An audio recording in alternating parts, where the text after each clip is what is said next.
Ark Survival Evolved isn't just dying, it's being murdered.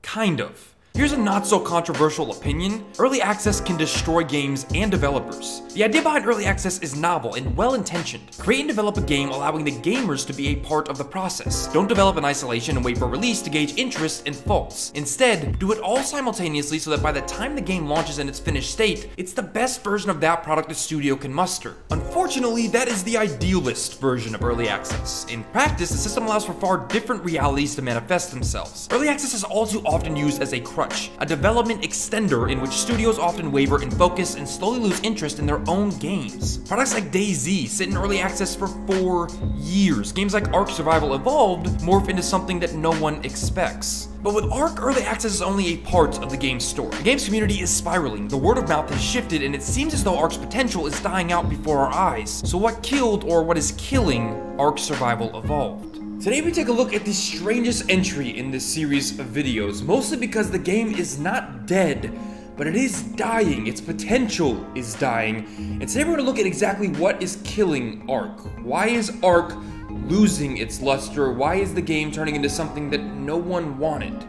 To get started, let's take a look at where Ark began.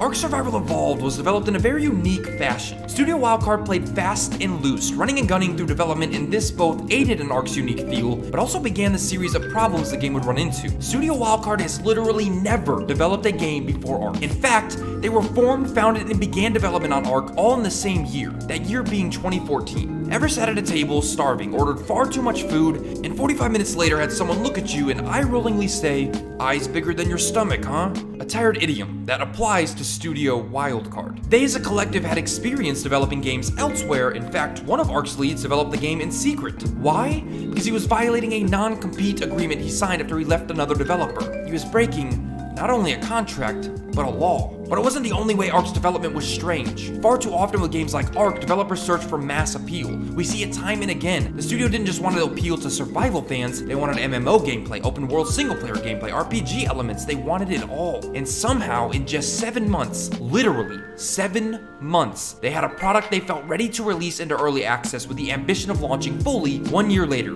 giving it an incredibly short development time for a game of its size and its scope. Wildcard essentially wanted to develop nearly the entirety of the game in early access, and this led to a litany of problems and is the first step in the death of Ark. Mainly because this ideal shifted quickly, as did the studio's priorities. Look at Ben. What? I didn't break it. Huh, that's weird. How'd you even know it was broken? Because it's sitting right in front of us, and it's broken. Suspicious.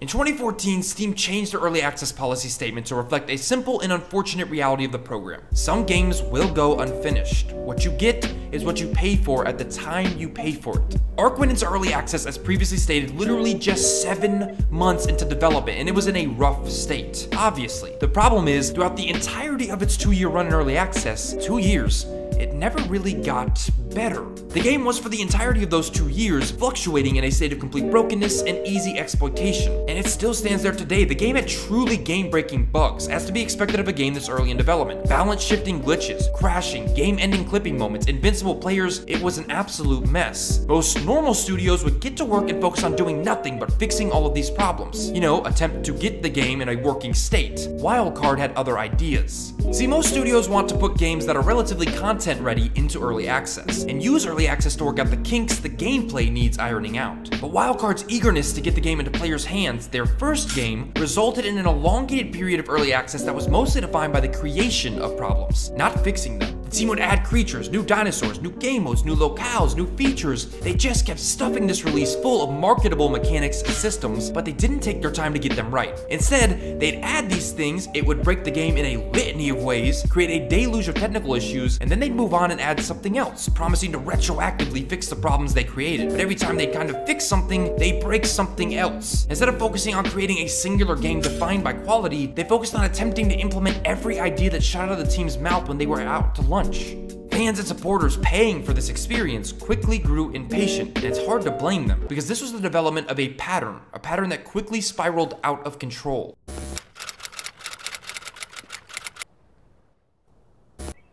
What happened to you, man? Used to be cool. I'm still cool. Nah, you've changed, man.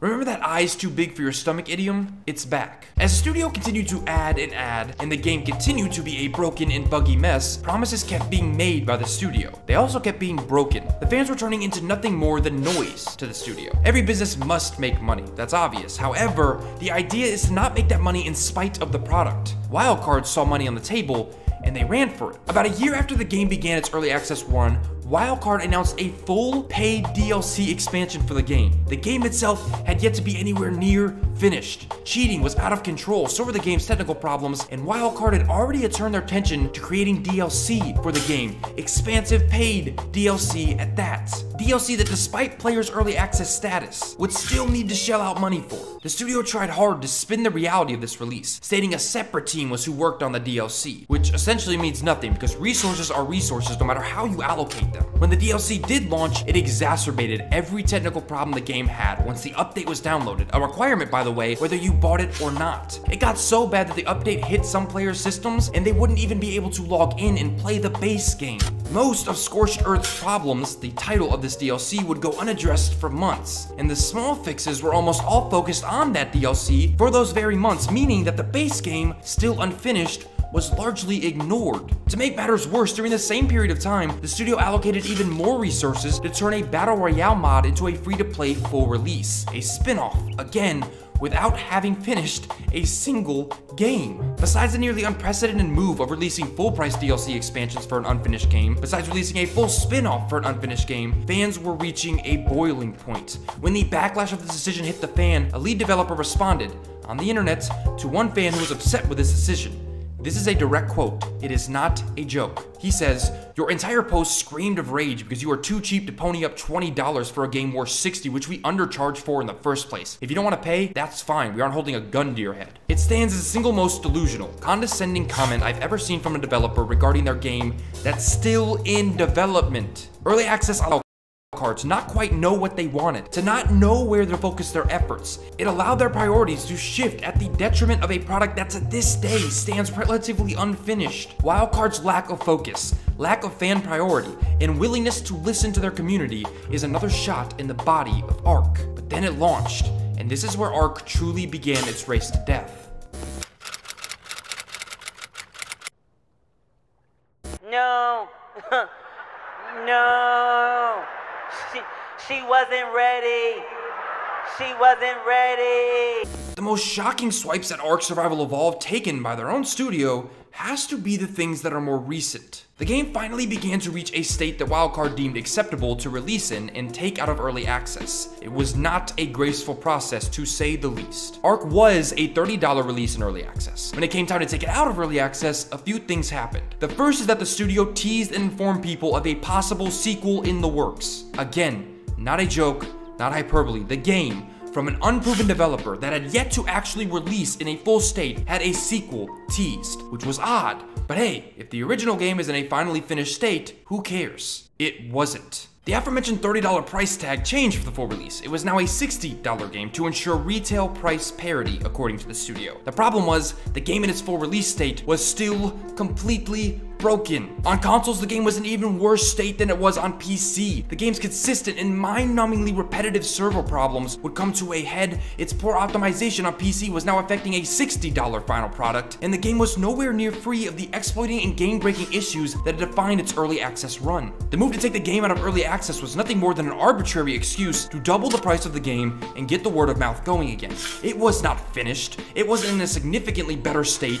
It was just different in terms of content. The Battle Royale free-to-play game had died out relatively quickly. Another new expansion was immediately announced after the game's full release. It was a mess. Developers would find themselves in a public pissing match with the creator of DayZ, and the dinosaur-filled survival game was quickly sliding even further off track. The game received middling scores across the board from review outlets, and the Steam review average quickly tanked as fans attempted to have their voices be heard. ARK's full release was a slap in the face, but Wildcard isn't alone in steering the ship into peril.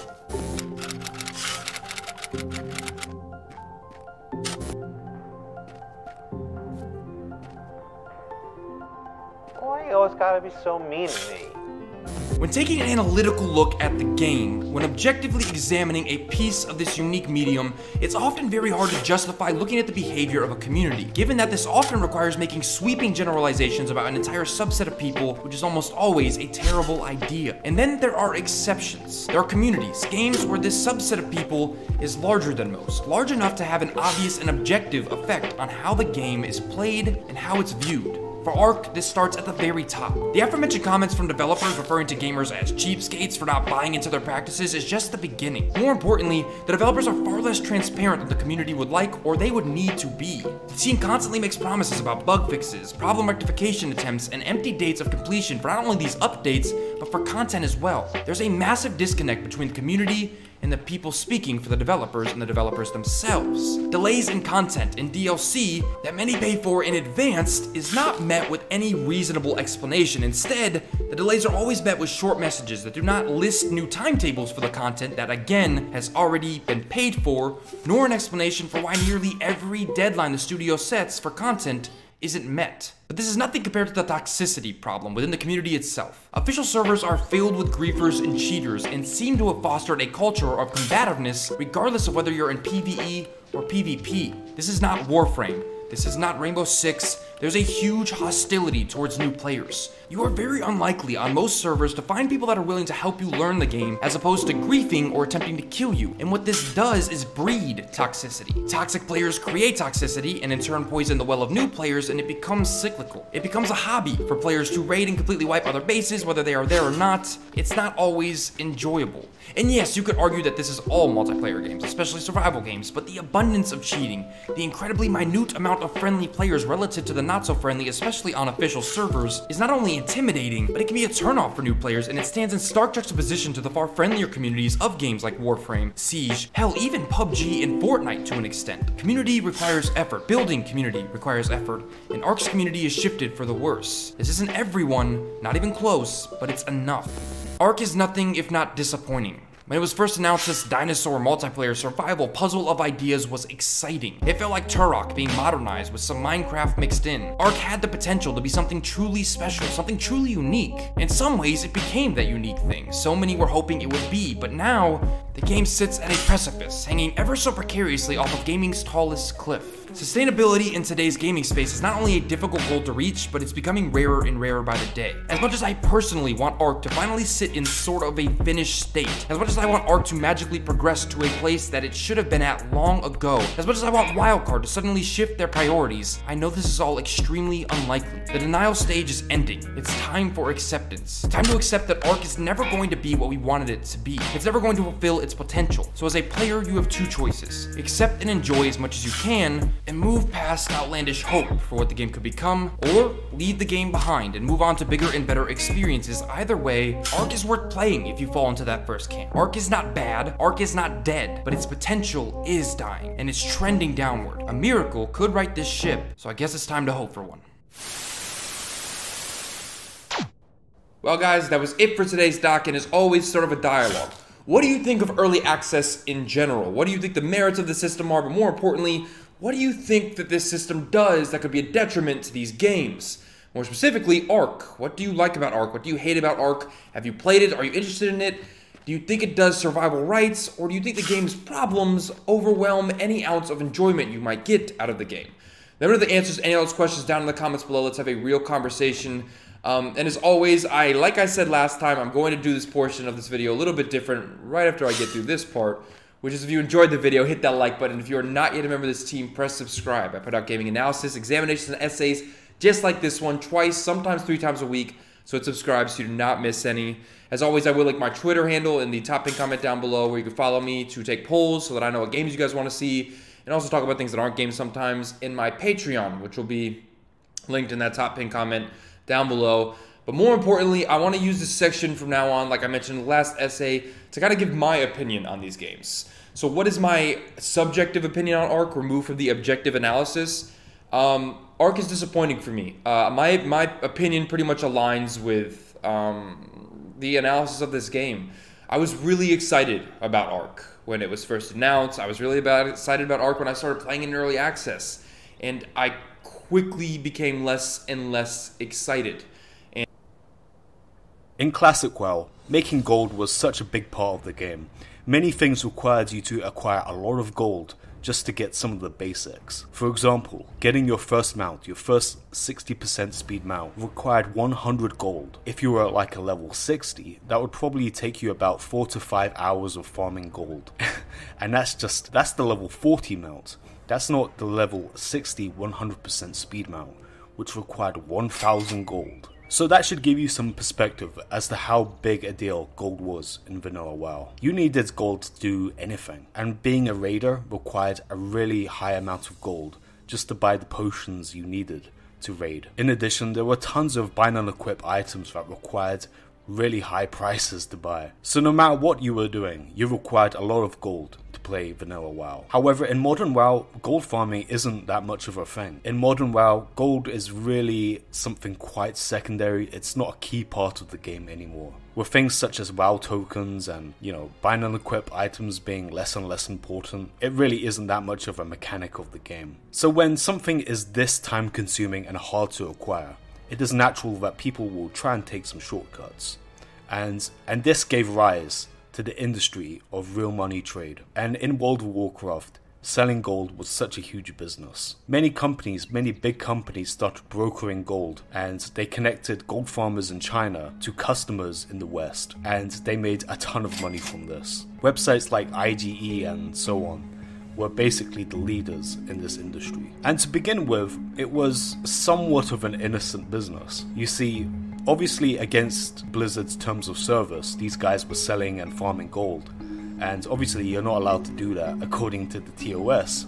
But back in the day, they were doing it quite innocently. They were basically just farming enemies and just acquiring gold the same way any other player would acquire gold, through killing the same enemy over and over and basically trying to get the loot from it. They were farming gold, but it was their job, and many people in China did this. But these were the early days. These were some of the more innocent days of gold farming in World of Warcraft. But it turned pretty nefarious once these gold selling websites discovered that you could actually acquire way more gold if you started hacking people's real World of Warcraft accounts. This started the second wave. This was the next big thing on how to acquire gold in WoW. And basically, it was hacking people's accounts, and then you basically sell all of their items. You'd sell all of their items or disenchant them, and you'd get things like Nexus crystals and so on. And one epic item would disenchant for about 40 gold.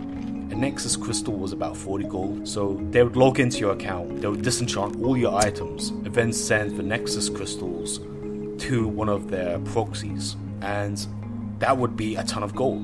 If you think about how much gold a character, like a character wearing epic items, that character could probably be disenchanted for about 300 gold, which is like the real money world equivalent of that. Is way more than an average wage in China. So to put that into perspective, all they have to do is just get into an account, disenchant your items, and they've made a day's wage. That's one account. So this was a way more efficient way of farming gold. Obviously, it's like the biggest scumbag thing to do, but this is what they did. And this even happened to me. Like when I was playing Vanilla WoW in 2006, I remember one day I logged into my rogue, and I saw in like the character select screen that my character was naked. Like why is my character not wearing any gear? I didn't understand. I thought that was like a glitch. So I was like, okay, I'll log in. I logged in. I saw Orgrimmar. I saw my character. I wasn't wearing anything. I was like, did I take my gear off? I opened my bag and my gear isn't there. Not only that, but I don't have any gold. And I was standing right next to a mailbox. And it was like, yeah, I've been hacked. At the time, I didn't even know that was a thing.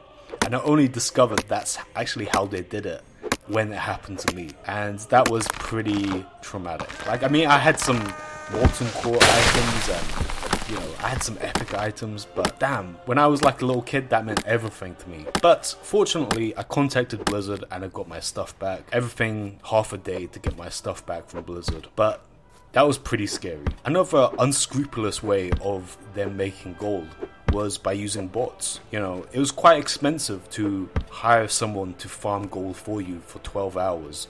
I mean, that requires quite a lot of money to give out to people. And they discovered a better way of doing that was by using bots. So things like Glider and other bots like that, they became part of the market. And they were quite primitive bots, but back in the day, they did their job. And most of these guys were hunters. Like if you go to Deadwind Pass or any other area in the game where there's not much quests going on, you will see invariably a lot of bots farming gold. Mostly hunters. I think hunters are probably the best class for botting. Yeah, I mean if you go to Deadwind Pass, you'll see like 10 hunters and you'll know what's up. You'll know these guys are either real life farmers that are working for IGE or something like that. But obviously the most nefarious way of acquiring this gold is the account hacking. And the way they did it was just ugly. It wasn't like really complicated. Like when you think of hackers and, you know, it's like an intellectual thing. It's like you imagine like some guy in his basement with like thick glasses and he's got like 10 monitors and like you see like the green and black text from the Matrix on the screens. It's like, it's not like that. It was so simple. What they did is they owned these WoW fan sites and they required you to log in. So you had to create your username and password. A fair percentage of people used the same username and password they did for the WoW account as they did on the fan site. So they had access to your username and password that you used for the fan site. So they had like a big list of these username and passwords. They would just enter into the WoW client and, you know, eventually they'd log in. Eventually they'd find someone with the matching username and password and they could just log into your account like that. So it's not that complicated. What they did to hack these accounts, it really wasn't that sophisticated. It wasn't that sophisticated. It wasn't like the movies where there's some nerd typing on his keyboard like 1,000,000 miles per hour. It's not like that. It's just ugly. And the way they advertised their gold was pretty interesting. Like, I mean, in classic WoW, these gold farmers, these gold selling websites, but they would advertise themselves in some of the most invasive and really almost imaginative ways. Like, I remember I was in Orgrimmar and I saw these, like, they were hacking. Like, there was like a group of like 20 orc females. Their bodies were like flying in midair, but their bodies were like making the shape of a website. So it was like IGE.com, but it was like made out of orc female bodies. And obviously that grabbed people's attention. I mean, people definitely saw that as an advertisement. I was like, oh yeah, IGE.com. They type that in and it says, oh, I can buy gold. I mean, that's pretty creative and it's pretty insane that they could actually do that. Some of the more common ways of advertising gold is just like yelling in trade channel or something like that, or just sending spam mail. It's like you'd open your mailbox and you say, do you want to buy 1,000 gold for $32? Visit this website. It was stuff like that. And in private servers, this is like a huge deal. In WoW private servers, I mean, these gold farming and gold selling websites are in full effect and probably bigger than ever. And this isn't even Blizzard official realms. This is just private servers. In private servers, I mean, there was a stage where you'd log into your character and every 5 seconds you'd get a whisper from some guy advertising a gold selling website. It was really that bad. Or you open your mailbox and there's 10 mails advertising gold. So it's really out of control on the private servers. So much so that I believe back in the day, I think Nostalrius got DDoSed by these Chinese gold farmers because they kept banning their accounts and their server was basically held at ransom. It's pretty wild. Like, gold selling is serious business. Like, if you infringe on their industry, they'll come at you. They'll start DDoSing your server. So, I mean, these gold sellers they can be pretty intimidating. You know, these gold farmers also had they basically had these mafias. So, like, in Vanilla WoW, there's something called Devil Soul Leather. And Devil Soul Leather was required to make pre-raid best in slot items, specifically for rogues, but also for hunters and, you know, stuff like that. And these things were very lucrative to farm. And in Angora Crater, these Chinese gold farmers basically took over Angora Crater, and they basically made it impossible to kill your own Devil Soul. They had full control over the Devil Soul Leather. So, like, let's say you wanted to farm some yourself. Well, they had like 20 people with them, And if you tried to take their devil sword, I mean, they would just kill you instantly. And I think they had both Horde and Alliance working together. They had their own little like mafia going on, and I mean, people got pretty mad at that. Now, although that is pretty cool, we have to remember the type of people we're dealing with. These are the type of people that will happily log into your account and disenchant all your items that you've worked really hard to get, and basically just do that to make a quick buck. They'll happily do that. So although these people are doing some pretty interesting things, like their bodies make the shape of a website, or they're doing like some devil sword farming, these aren't good people. These are not good people, and you definitely shouldn't be supporting these guys, because I mean, what sense does it make that they hack your accounts and then you go to them and buy the gold back? I mean, that's just you getting bent over. And I think the less support these guys have, the less likely they are to do that. If it wasn't making money, they wouldn't do it. Although it is quite tempting to buy gold in vanilla, and when Classic WoW comes out, I mean, this might be a big factor as well. Obviously now, today, we have more sophisticated ways of banning gold farmers and detecting bots and stuff like that. I think it will come back. Like, when Classic WoW comes back, I think gold farming will be a thing again. And when that happens, it will be quite tempting to buy some gold. It will be quite tempting to buy gold from one of these brokerage websites. I don't think you should go for it. I think you should resist the temptation to buy gold. Just try and farm some gold yourself.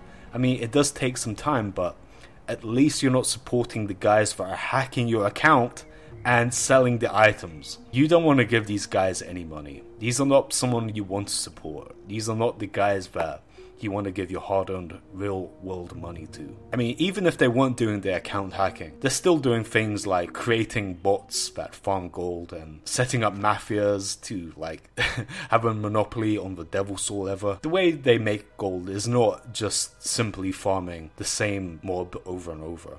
They do things quite unscrupulously. So I definitely recommend not buying gold when Classic WoW comes out. And who knows, I mean, it might not even be a thing. I mean, Blizzard's, like, cheat detection might be so high and advanced right now that it would be impossible. Like, obviously these private servers where the gold farming situation is really out of control, obviously they don't have the resources that Blizzard has in terms of detecting cheats and spam. I mean, who knows?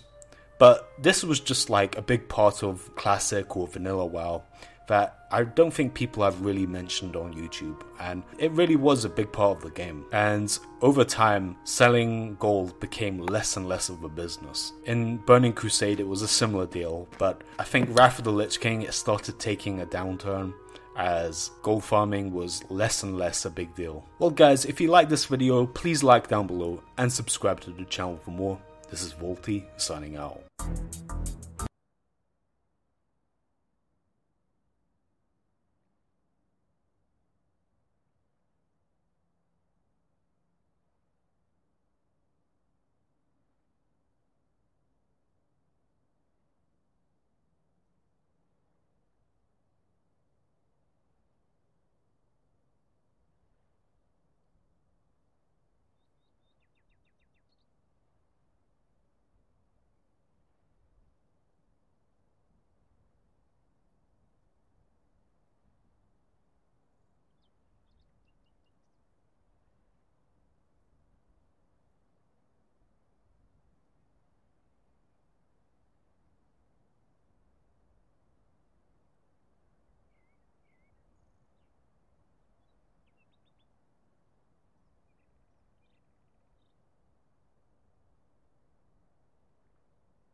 Visit this website. It was stuff like that. And in private servers, this is like a huge deal. In